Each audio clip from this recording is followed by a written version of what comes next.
What's up, guys? Mike B, aka Phony, here with Zam, and I'm standing here at the Motiga press event for Gigantic.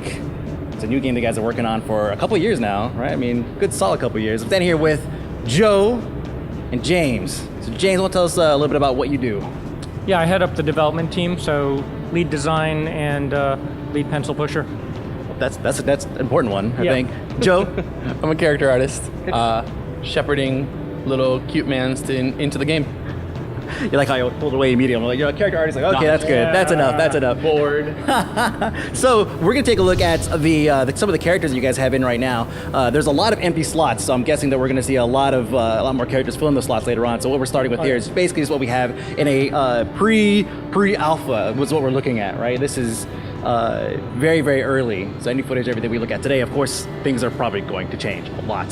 So we've already we're going to go back and we're going to take a look at the big guy, right? The tank. Sure. At a high level, what we try to do with the characters in this game is really make sure that they represent a wide spectrum of play styles. Mm-hmm. So whether you're more of like an action RPG kind of guy or shooter, or whether you want things that are a little bit more strategic, we have the different characters work in very different ways. Mm-hmm. So they all sort of play by the same general rules, but have a real different pattern style they play and suit different players. So this one is real tough guy. He's plays a tank role.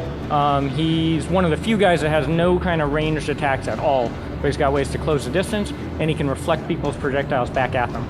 Going through the different kinds of characters, earlier today when we were watching the presentation, you guys were talking about being able to take care, like you just said, taking characters and put them in its, like we have a melee character that has no range abilities, and then I played as Machine, which was this kind of walking turret, almost like a mech of sorts, and I was able to, it felt like I was playing just like a first-person or third-person shooter in that respect, right? Yeah, that's exactly how we want it to be. I mean, there are definitely unique aspects of the game in terms of teamwork and the strategy of this game, but we want you to be able to come in and say, yeah, this character really suits me as somebody who likes third-person shooters, or this character, I want to do more sort of control magic, or I want to do a support role, or I just want to run up to people and stab them in the face.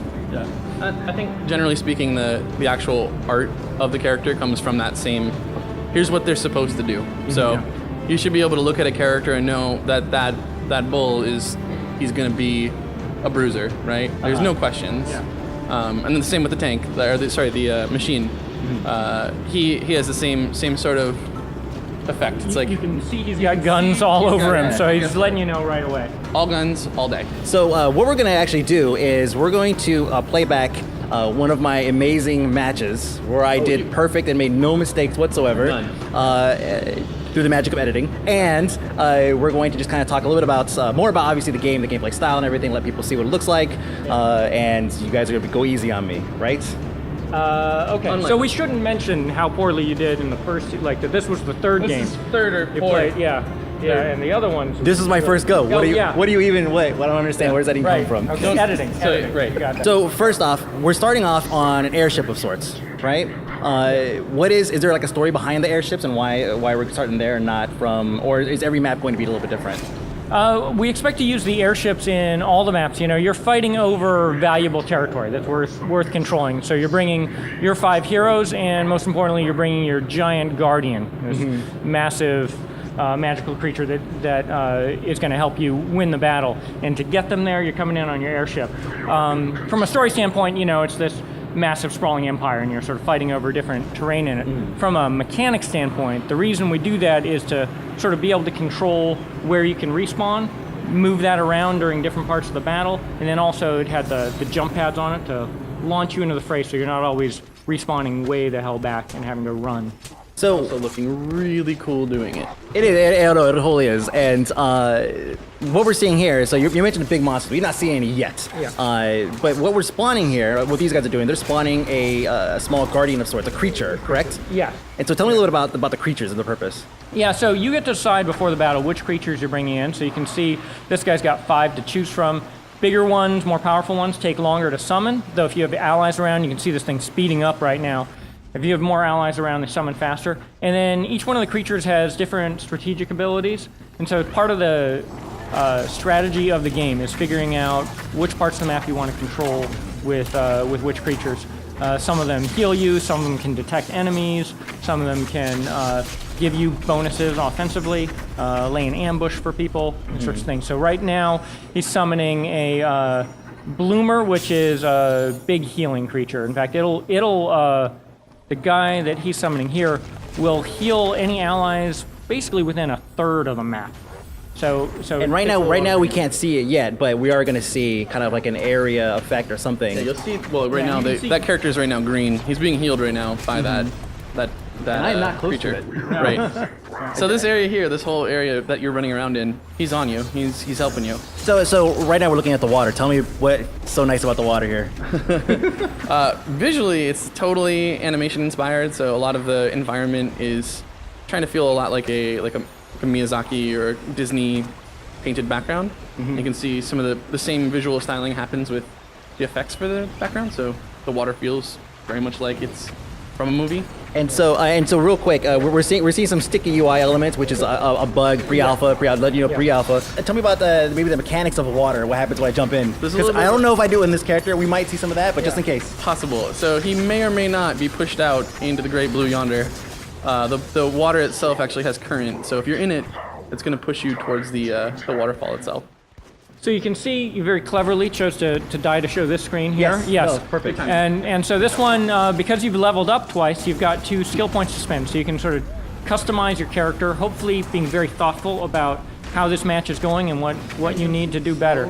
Slowly. Yeah. I just did what you guys told me to. It's like, choose that one. Okay, yes. Yeah, and we're actually, all this stuff is pre-alpha, reworking this system a little bit to be even more sophisticated, and what we found is we wanted to be able to push more extremes in terms of what the upgrades could do.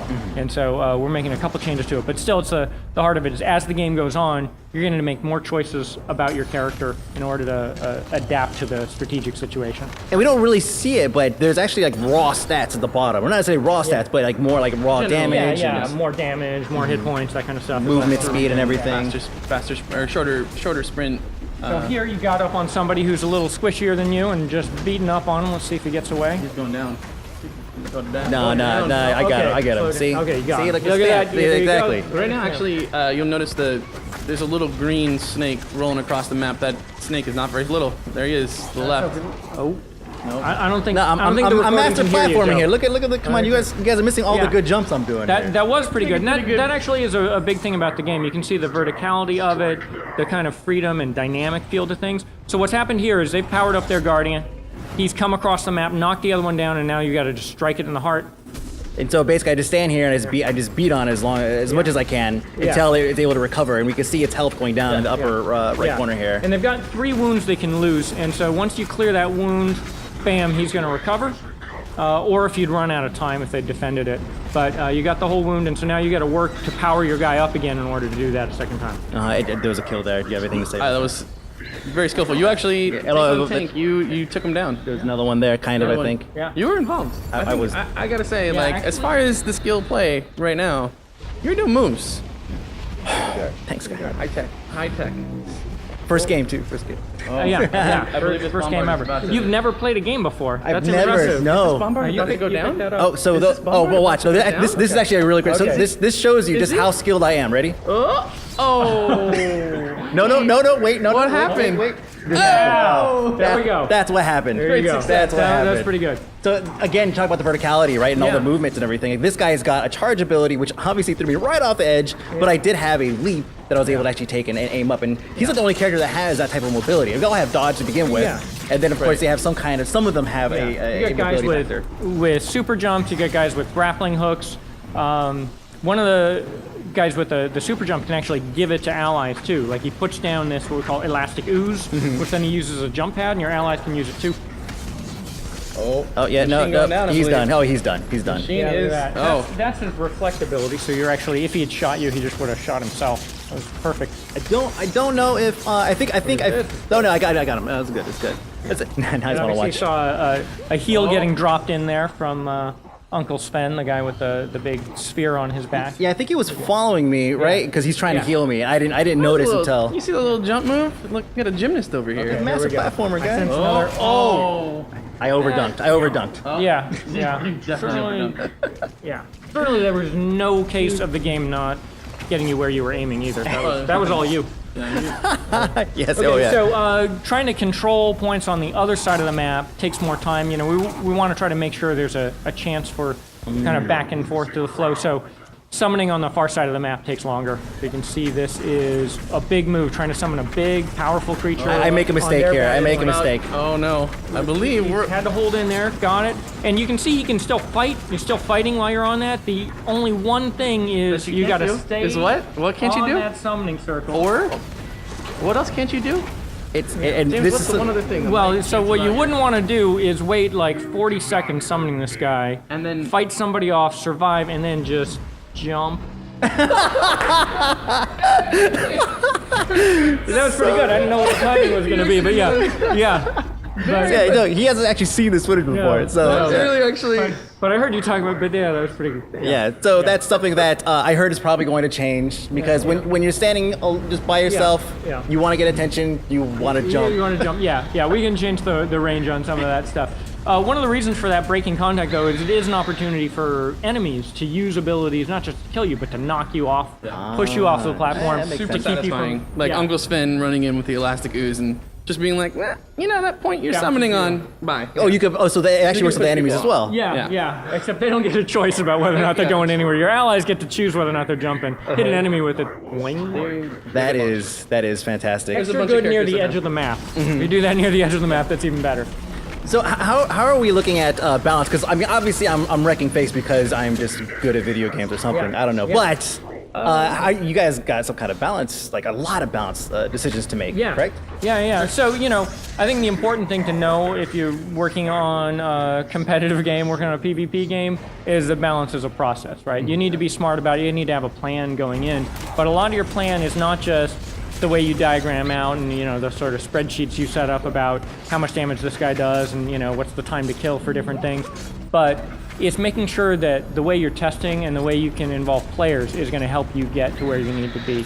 You know, if you're doing anything that you want to work remotely well as like serious PvP, you need to recognize that your players are always going to know more, be more clever about how they're doing stuff than you are. And so, you know, our plan is to try to involve players as much as we can during the development of this. It's one of the great things about doing a PC game online. Like there aren't really barriers between you and community. Even now, you know, we're in friends and family kind of testing now, and we've also brought in some pretty serious PvP players. And so they give us real talk kind of feedback about where things stand right now. Good. No, it's great. So the map is kind of closed in a little bit. It's great. I'm so happy that I brought this up for us to look at. But so what's happening now? We have the two large end bosses basically like now meeting in the center. Yeah, so this is called the Clash, and every battle ends this way. If the game's gone on for a little while, or when one of the Guardians gets down to its last wound, both of them sort of rear up, break into the middle of the map, create a new, more concentrated arena at the end. We wanted to make sure, you know, the pacing goes sometimes in a competitive match where it sort of snowballs or it just kind of peters out. We want to make sure it always builds to a climax. And so this is a chance for the other team. In fact, you guys were putting it on them pretty good, but they've managed to get a wound off your guy once the clash. We had to give them something. It's just This is going to be it, though. Totally charity. Yeah, exactly. So I think this is pretty much the end of this particular battle. I go in to start swinging my thing, and then pretty much victory. Job done. You might have gotten the killing blow there, too. I'm sure you got a killing blow. Yeah. Yeah, that's pretty. I mean, that was definitely you. on that. It was just me. It was just Yeah. me. I mean, actually, it does say I have the most Titan damage here. Yeah. Titan, You took a obviously, full- that's, you took a we're not full calling him damage Titan anymore. No, right. No. Yeah. There are code names for everything in here. Yeah. It's one of the things so that you don't have to change the names in, you know, all your documents on all your files when you change stuff. So everything in here has code names. Some of it's still in the UI. Totally didn't Yeah. check that one. Yeah. Check that one out too much. Wait, so So the big guy's a guardian, even though it says Titan there, and the little guys are summoned creatures, even though it says guardian there. Yep. So yeah. Little Yeah. flip flop. no, it's toy. And again, you know, this is because it's pre-alpha. Basically, the general gist of the game is here, Yeah. but a lot of the kind of the fringe elements and stuff like that, even as much as like UI, could drastically change between now and even closed beta or something. Oh, right? for sure. I mean, there's a lot of. I mean, the point of those time periods is to get feedback and to measure things and really look at how things are working and change the things that aren't working. So how many characters do we have right now? And actually, what are we calling the actual Heroes. The guys that you play as, we call them heroes. Not heroes. In this demo that we showed you guys today, there were 10. When we play internally, there are 19 that we're using pretty actively, and then another one that's going along. So yeah. Okay. He's kind of. I don't think anyone picks him. Yeah. So much as it's just maybe Anyway, maybe you're not, Is it because he's bad or he's not done? it's a process. Oh, yeah, no, it's totally a A little process. column A, a little column B. I mean, it's like with everything, you sort of sketch out what you think the character might be, and so prototyping a character means that maybe the kit that you thought was a good idea isn't working quite as you expect. So that's part of the vetting process, right? You build a kit, you play the character. Is it fun? Does it make you feel cool? Feel very skillful? Yeah. Or is are it there interesting decisions that you're making while you're playing? All those sorts of things factor into it, because it's not just can I make him good enough, but is he fun? Is he interesting? Does he fulfill a role? some of that you don't actually intentionally, you don't have to like actually say, hey, does it do this? Like people will pick the characters that like they're gonna start, they're magnetic. Yeah. Part of our process, so we do a lot of testing with friends and family and with competitive players now, but we also at the office just play test every day, and so that's a little 3K. Yeah, that's a little trial by fire for us. It's like if everybody's complaining about something or not having fun with something or just stops taking a character that people used to take, we don't get to ignore that or kid ourselves about where things stand. Oh, that's great. So let's talk a little bit about maybe we're probably gonna have skins, right? So I mean, again, everything could probably change. But right now, are we shooting for a free to play, right? Yeah, it's definitely free to play. Okay. I think we're not supposed to be talking that much today about specifics of the model, but what I would say is you can look at other games now and see that there are free to play games that aren't pay to win, right? That have microtransactions, sell cosmetic stuff, do things where the game is still about player skill. The game is still about the game. There's not like needless grind that's just put there to try to trick you into giving them money. And so we've taken that as encouragement that we can just really focus on making a great game, making something that's fun, making something that looks awesome, and that the other stuff will work out. Okay. All right. So by the time you watch this, you should be able to somehow go and apply to get into. Yeah, I'm making sure I use the right words here. Yeah. He's looking at me. He's like, look at my mouth. No like, guarantee. Because we'll be ramping up numbers gradually over time. But more people throughout the world will be playing the game as time goes on. I'd say if you go to Motiga.com, as soon as that countdown is done, we're taking time signups. Sounds good. So we were supposed to end this with like kind of an 80s high five thing. Are we gonna do that like still? All three of us? Can I? We could. Or do you just want to? I mean, Yeah. I think you should be invited. Is it weird that it's that? Should you guys go first and then I come? I think we should just try to. Let's Okay. just do all. You know what? Let's just it's about inclusiveness. do it live. Okay. The game, Okay. the process, live. the interview, the high five. Okay. Okay. All right. Well, thanks, Joe. on three. James. Oh. Okay. Oh. 1, 2.